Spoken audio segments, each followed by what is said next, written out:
Hello and welcome. This is Amhara Media Corporation and you are watching our Wednesday update live from Bahar Dar, Ethiopia, and I am Fukradi Zodu. Stay with us. Deputy Prime Minister and Foreign Minister AMECO said the East Africa Art and Culture Festival would strengthen people-to-people relations among the countries in East Africa region. And let's get more from Ababa Burhani.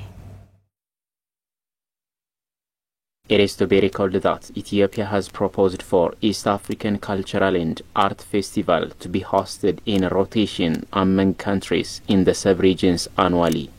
Ethiopia is preparing to host the first Art and Culture Festival scheduled to be held from June 15 to 20, 2022. Speaking at East African Art and Culture Festival fundraising program on Monday, AMECO said Ethiopia's foreign policy is rooted on relations with neighboring countries. He explained that such festival would strengthen the ties between the countries in the region and contributes to the success of Ethiopia's foreign policy. AMECO said that the East African region should not always be associated with conflict, drought and other hardship, adding that it is the responsibility of this generation to change the history of the region by using its natural resources. Noting that East Africa is a hub for art, the Deputy Prime Minister stressed the need to work on changing the image of the regions by exploiting art and cultural resources. In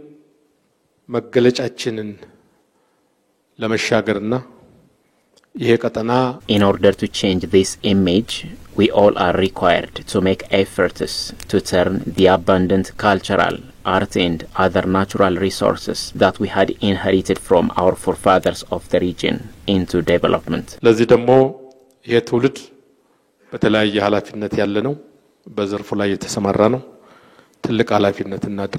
According to AMECO, stakeholders will do their utmost effort to make the festival successful.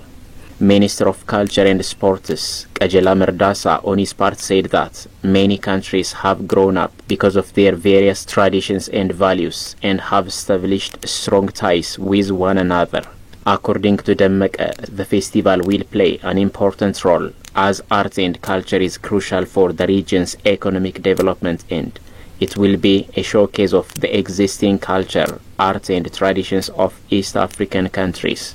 The 6-day festival includes exhibitions, musical and arts performance, as well as book fairs and films that depict the overall cultures, ways of life, values and customs of the participating nations in the region. Apart from promoting culture and arts, the festival, organized by the Ministry of Foreign Affairs and Ministry of Culture and Sports, could catalyze socio-economic development and integration of Africa. The Office of the United Nations High Commissioner for Human Rights reiterated its commitment to support the government of Ethiopia in promoting and protecting human rights and ensuring accountability. The report will give us more on this. The office, together with partners, especially with the Ethiopian Human Rights Commission, has committed to supporting the government of Ethiopia in interministerial task force to oversee and facilitate the implementation of the recommendations on the joint report of Ethiopian Human Rights Commission and Office of the High Commissioner for Human Rights investigation. This involves the provision of technical support to the police and prosecutors involved to ensure that the investigations are conducted in line with international human rights standards. It is to be recalled that the Ethiopian Human Rights Commission and Office of the United Nations High Commissioner for Human Rights had conducted an independent joint investigation on the alleged violation of human rights in the northern parts of Ethiopia. Despite some reservations, the government of Ethiopia has agreed to implement the recommendations of the joint UN and Ethiopian Human Rights Commission investigation on the alleged violations of human rights. Talk to Ethiopian News Agency Deputy Regional Representative of Office of the United Nations High Commissioner for Human Rights for Eastern Africa, Charles Nedema Kouame, said, "What we do is support the government in promoting and protecting human rights in the country. And part of this is also on accountability, ensuring accountability on sexual violence. We are following up on the outcome and recommendations of the joint investigation through the support to the Interministerial Task Force." It is to be recalled that the government established the Interministerial Task Force following the joint United Nations and Ethiopian Human Rights Commission investigation report. The task force officially commenced its work on 29th of November 2021 by adopting a comprehensive strategy and action plan for the implementation of the recommendations contained in the joint report. The strategy and action plans cover all serious violations that have been committed in the context of the conflict, including those that have occurred in Afar and Amhara regional states after the unilateral ceasefire declared by the Federal Democratic Republic of Ethiopia's government in June 2021. To carry out its work, the task force has established 4 committees that focus on investigation and prosecution, refugees and internally displaced people's affairs, sexual and gender-based violence, and resource mobilization. So far, the government has established the Interministerial Task Force, which we welcome. And we think that it's a positive step forward.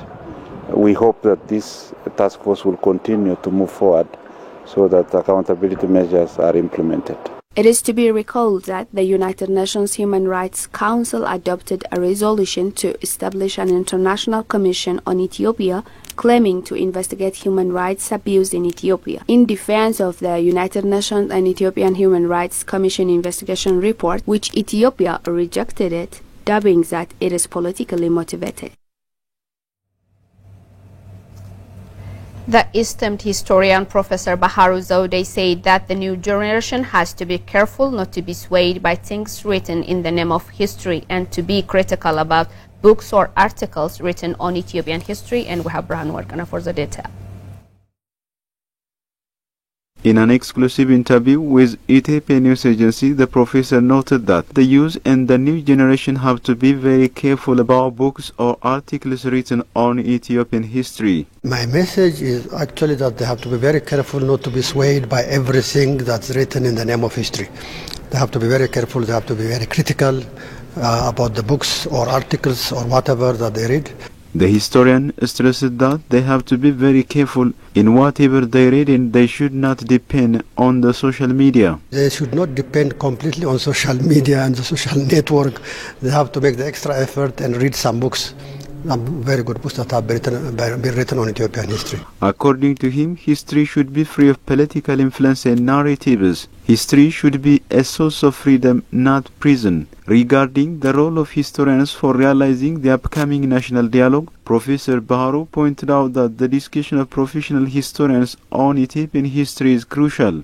This was the first time that professional historians are meeting and discussing and debating how history should be written, how history was written, and what were the problems, and what are the challenges.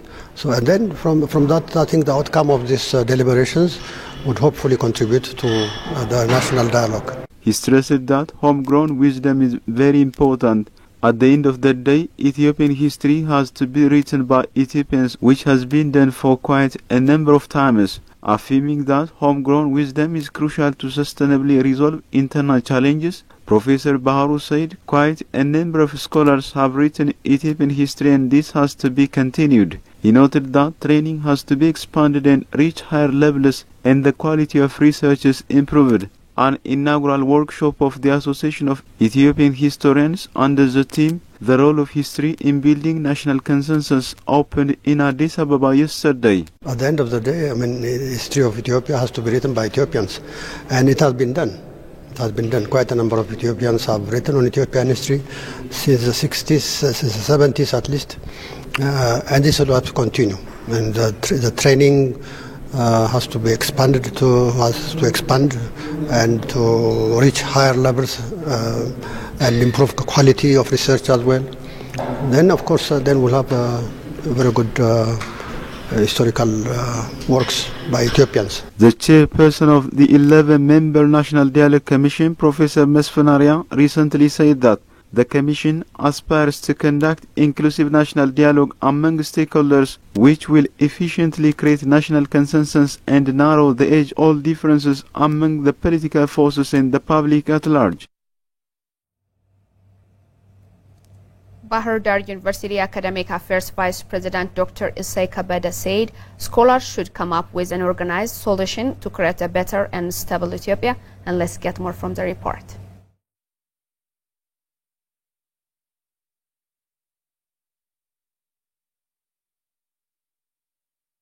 A conference prepared by Bahar Dar University Department of Social Sciences underway under the theme Conflict in Ethiopia, which started from 2018. On the conference, Vice President Dr. Isai Kabeda underlined the fact that the role of academicians for the national dialogue is undeniable. He also said that Bahar Dar University is undertaking lots of activities to create awareness in the university's community. Dr. Isai underlined that the academic community should work to support the national dialogue instead of criticizing and defaming the government on social media. The Vice President also indicated the gaps that are challenging the process of consensus in finding solutions. State Minister of Ministry of Peace Dr. Seyum Mesfin on his part said that they are working to come to an agreement on the fundamentals of the national dialogue, and he also urged the university's community to discharge their responsibility in participating throughout the national dialogue. Dr. Duras Sahalu, Mayor of Bahar Dar City Administration and Board Member of Bahar Dar University, also appreciated the initiation of Bahar Dar University in preparing this kind of conference to facilitate the national dialogue. Dr. Duras also urged the academicians to keep conducting research in order to find a sustainable solution to the ongoing conflict happening in the region.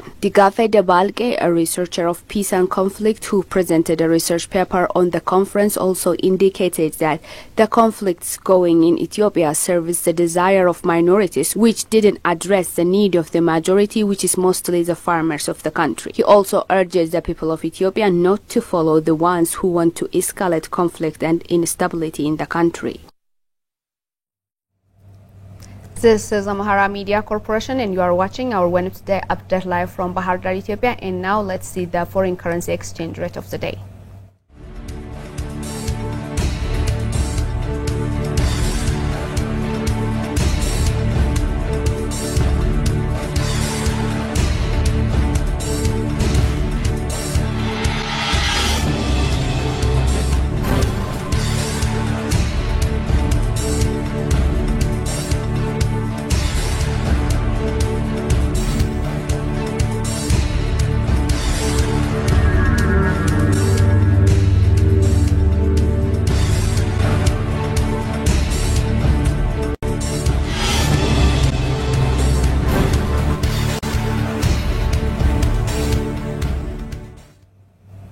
This is all we got for today. I am Fikradi Zaudu, and you were watching our daily news live from Bahar Dar, Ethiopia. Goodbye and have a nice time.